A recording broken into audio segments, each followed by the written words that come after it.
is Jacqueline Berer, a member of the WSS group, and we are for the motion that poverty eradication is the only avenue to counter recruitment of the youth to extremist groups.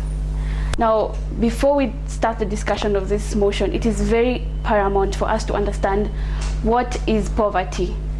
Now, the United Nations Development Programme report of 2017 defines poverty as the most general sense of the lack of necessities.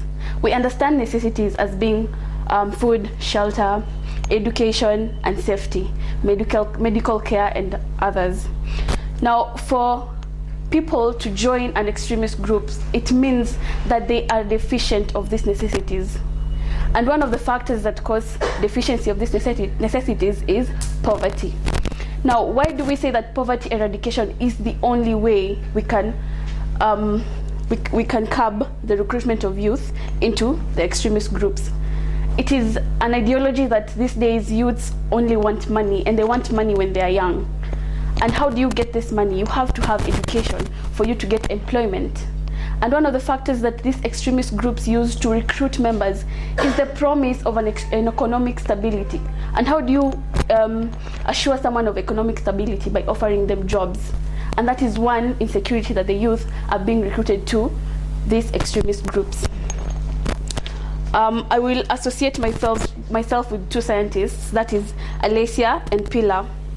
Alessia suggests that poor economic conditions increase the probability of political coups.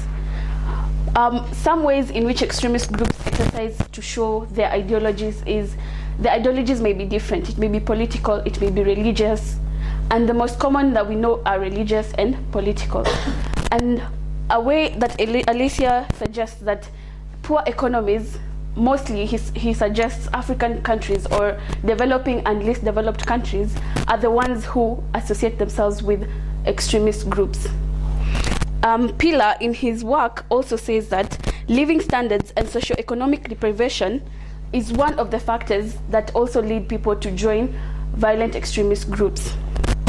Now, one of the ways that political poverty eradication has given an avenue to try and curb the recruitment of youths into violent extremist groups is, we can see that the UN has been very active in this. The UN has set aside an international day for poverty eradication that is always on 17th October every year, to provide a network for youths to come and show their innovations and how they can be able to curb this aspect of poverty.